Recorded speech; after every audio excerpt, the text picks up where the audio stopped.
बिस्मिल्लाहिर्रहमानिर्रहीम। अस्सलाम वालेकुम। कैसे हैं हम सब। मैं हूं नगमा हुसैन और आप देख रहे हैं कुकी विद नगमा हुसैन।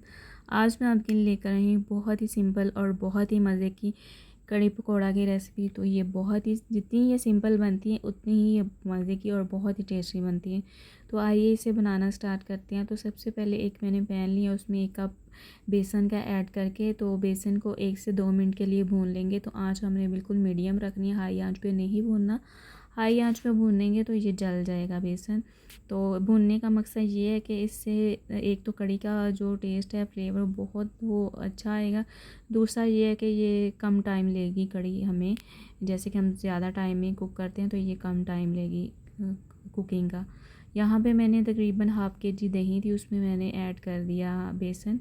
तो इसको अच्छे से हम मिक्स कर लेंगे ताकि इसमें कोई लम्स ना बने। तो अच्छे से ये ताकि इसमें कोई गुठलियाँ ना रह जाए। यहाँ भी ये देखिए मिक्स हो गया। अब मैं इसमें ऐड कर दूँगी तकरीबन 2 कप के करीब पानी। तो इसे अच्छे से मिक्स कर लेंगे। तो यहाँ पे इसका ये बैटर तैयार है। दूसरी साइड पे हम एक बर्तन लेंगे, उसमें मैंने ऑयल ऐड कर दिया था तकरीबन 1/4 कप। इसमें मैंने 1 टीस्पून ज़ीरा ऐड कर दिया। ज़ीरे को थोड़ा सा फ्राई करेंगे। साथ ही हम इसमें ऐड कर देंगे 1 टेबलस्पून अदरक लहसुन का पेस्ट। तो अदरक लहसुन के पेस्ट को तकरीबन 1 से 2 मिनट के लिए कुक करेंगे ताकि इसमें कच्चापन दूर हो जाए। तो यहाँ पे भी हमने बिल्कुल हाई आंच नहीं करनी, मीडियम आंच पे करना है ताकि ये लहसुन वगैरह जले ना। अब यहाँ पे मैंने 1 टेबलस्पून लाल मिर्च पाउडर और 2 टीस्पून इसमें मैंने हल्दी ऐड कर दी, हाफ़ टेबलस्पून नमक और हाफ़ टेबलस्पून धनिया पाउडर। अब अच्छे से इसे 1 से 2 मिनट के लिए मिक्स करेंगे।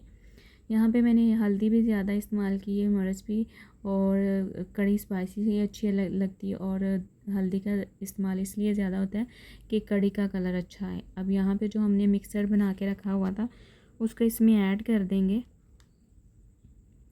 तो इसको ना अच्छे से मिक्स कर लेंगे। तो साथ ही हम इसमें ऐड कर देंगे 2 कप मज़ीद और पानी। तो पानी मैंने यहाँ पे लिया दही का जो पानी होता है, इससे बहुत ही मज़े की कड़ी बनती है और खटा खटा ज़ायक़ा आता है। अगर आपकी दही खट्टी नहीं तो आप साथ में इसमें पानी दही का इस्तेमाल करें तो कड़ी बहुत परफेक्ट बनती है। एक बड़ी आंच कर देंगे, एक बॉयल आएगा तो फिर हम मीडियम आंच पे, दम वाली आंच पे इसे कवर करके तकरीबन 1 से पौना घंटे के लिए कवर करके कुक करेंगे। यहाँ में तकरीबन पौना घंटा हो गया है।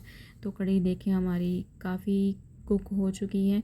तो अब मज़ीद इसे 20 मिनट के लिए और कुक करेंगे ताकि ये हमारी कड़ी जो और इसमें थोड़ा सा कच्चा पानी और जो पानी है वो दूर हो जाए। दूसरी साइड पे हम पकोड़े बना लेते हैं, पकोड़ों का मिक्सचर। तो यहाँ पे मैंने तकरीबन 1.5 कप बेसन लिया है, इसे हम अच्छे से छान लेंगे। तो बेसन को मैंने छान लिया। अब हम इसमें ऐड कर देंगे पानी। पानी यहाँ पे तकरीबन मैंने पौना कप के करीब पानी का इस्तेमाल किया है। तो थोड़ा थोड़ा करके पानी ऐड करते जाएंगे और मिक्स करते जाएंगे। तो टोटल पानी पौना कप इसमें गया है। तो अब यहाँ पे मैंने 1 टेबलस्पून धनिया लिया है, उसे हाथ से मसल लिया, साबुत धनिया। हाफ़ टी स्पून मैंने लाल मिर्च पाउडर और 1 टीस्पून मैंने इसमें नमक ऐड कर दिया। तो अब ये मिक्सचर देखिए हमारा रेडी है। इसको अच्छे से मिक्स कर लेंगे। अब यहाँ पे मैंने 1/4 टीस्पून बेकिंग सोडा ऐड की है, मीठा सोडा। इससे ये होगा कि जो हमारे पकोड़े हैं ऊपर से बहुत क्रिस्पी, अंदर से बहुत सॉफ्ट बनेंगे। तो आपने मीठा सोडा तभी इस्तेमाल करना है अगर आपने साथ ही पकोड़े बना लेने हैं, नहीं तो आपने पहले डाल के नहीं रखना, वरना ये सारा बैटर ख़राब हो जाएगा, काला हो जाएगा। साथ में मैंने 2 मीडियम साइज़ की प्याज ली, वो डाल दी स्लाइस में की हुई, धनिया 1.5 सारा और 2 अदर चॉप की हुई सब्ज़ मिर्च। अब हम पकौड़ों को फ्राई कर लेते हैं। यहाँ पे ऑयल गरम हो गया था, ऊपर मैंने रख दिया था। तो अब साथ ही इस पकौड़ों को हम फ्राई कर लेंगे। तो आप देखिएगा ये कितने मज़े के पकौड़े बन के तैयार होते हैं। तो मीठा सोडा डालने से ये होता है कि बहुत ही क्रिस्पी ऊपर से और अंदर से बहुत सॉफ्ट बनते हैं। तो आप भी इस तरह ज़रूर ट्राई कीजिएगा, इस तरह बहुत मज़े की कड़ी बनती है। अगर आपको आज की मेरी रेसिपी अच्छी लग रही है तो वीडियो को लाइक कर दें, शेयर कर दिया करें। अब ये देखिए एक साइड से हमारे जो पकौड़े तैयार हो चुके हैं, दूसरी साइड पे हम दूसरी साइड से भी कुक कर लेते हैं जब तक इस पर गोल्डन कलर नहीं आ जाता। आप चाहें तो आलू के भी बना सकते हैं, आलू प्याज के, लेकिन जो खाली प्याज के पकोड़े होते हैं ना वो बहुत ही मज़े के होते हैं, बहुत ही टेस्टी होते हैं। तो यहाँ पे देखिए पकोड़े रेडी हो चुके हैं। तो हम साथ में जो हमने कड़ी रखी है पकने के लिए साथ साथ इसको पकौड़ों में कढ़ी में ऐड कर देंगे। तो थोड़ी देर ये भी कुक हो जाएंगे। ये देखें मैंने इसमें ऐड कर दिए। दूसरी साइड पे हम ये सारे दूसरे पकौड़े भी तैयार कर लेंगे और सारे पकौड़े हमने तैयार कर लिए।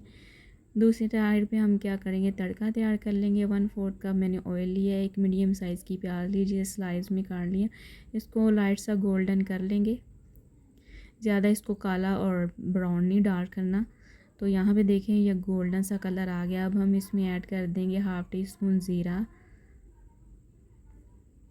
और 1/2 टीस्पून ही हम इसमें कुटी लाल मिर्च ऐड कर लेंगे। तो इसको मिक्स कर लेंगे बस। ये अब ये बिल्कुल हमारा तड़का रेडी है।